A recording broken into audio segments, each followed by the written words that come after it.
worst and biggest obstacle you faced as a member of Escape the Fate? Well, that was meeting Max Green and Ronnie Radke.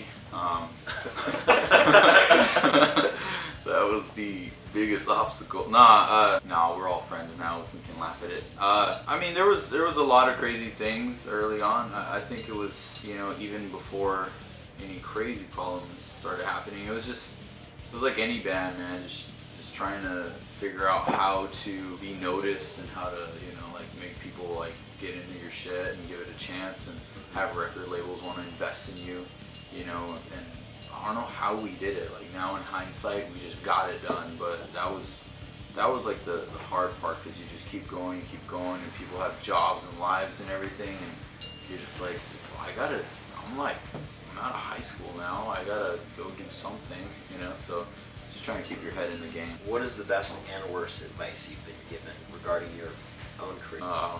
I don't know, man. Fuck. You want to skip it? Are you? No, I mean, whoa. I was Ash from New Year's Day.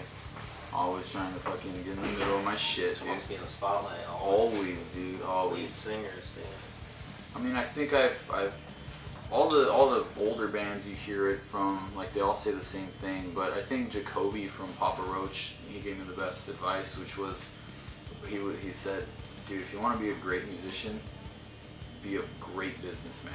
And you know, it doesn't make sense when you're young, because you're just like, I don't give a fuck, you just throw money away, and you're just like, you don't care, you just want to waste it all on stupid shit. And when he said that, it just kind of, it made sense, because there's something that has to keep you fed while you chase your dream of creating art and not have to have a real fucking job, you know? Right. So Jacoby like made it to where it's like, dude, make sure all your money's in order. And you know, it's a tough thing to do when you're a business owner and an artist, and it's especially when you get one sum at a time and you know, just fucking blow spend it all. all. Like, look how much money I have. I'm just gonna spend it on dumb shit. But yeah. Nah, but he gave me that bit of advice, and I think doing that has helped me be a little smarter on how I approach things, and so it makes me not worry while I'm out on the road. I've seen bands that make, you know, even a lot more money than I do, but they have money problems and they're worried and they're contemplating their career. Maybe they should take up another career, but I never had to do that. I've always just been the drummer, and fucking now, you know, have the liberty to just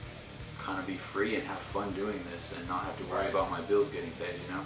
Awesome. But the worst bit of advice I ever given, oh my God, it came from Brian Shaw, my attorney. Really, Brian? Yeah. Wow. Can't believe you put his name in it too. Okay, well, you're gonna get sued now. Well, I will. Well, then let's bleep that out.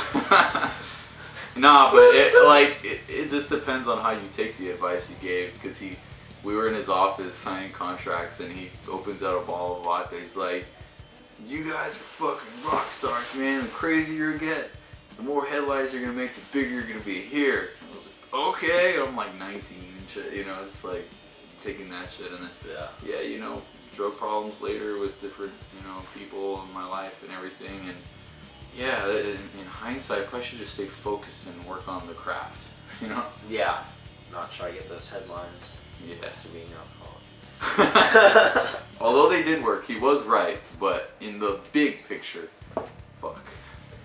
What is the key asset you need to possess in order to become a successful musician? I heard you ask Nikki this, Nikki Misery. Yep, so remember his answer? Yes, and I think he was right.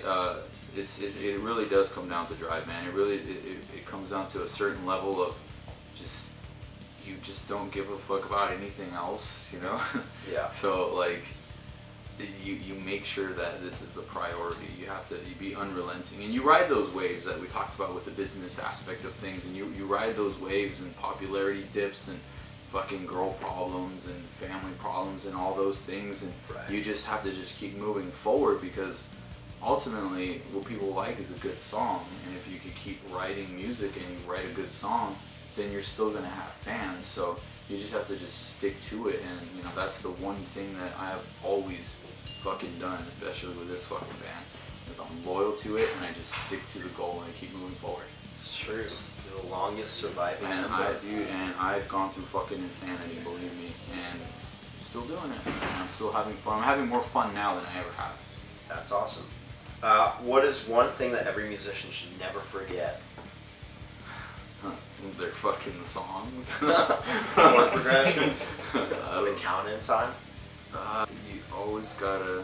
You never forget why you started in the first place, because then that keeps the goal in mind, and then you stay humble, and then you like are always like trying to better yourself, whether it be at your craft or better at, you know, the show itself and everything, and you're humble enough to deal with things when it doesn't go your way, because when you keep your mindset like when you were a kid just with a dream, you can look back and say, damn, I get to do this shit, like this is fucking cool.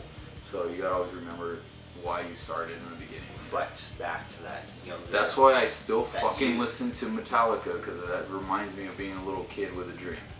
And so I listen to that and I'm like, okay, maybe I'm a better drummer than Lars now. I don't know. No, not many people would disagree, but I'm not that great of a drummer. But I remember why I liked him, because he thought he was fucking cool. He wrote dope ass songs, and he stood up when he played, and he was energetic. And so Travis Barker was to me too. I'm like, damn, dude, this dude fucking plays so hard, and he's just always moving. Like, this is awesome. Doesn't care if he injures himself, and just fucking beats the fuck out of his drums. Exactly. So you always gotta remember why you fucking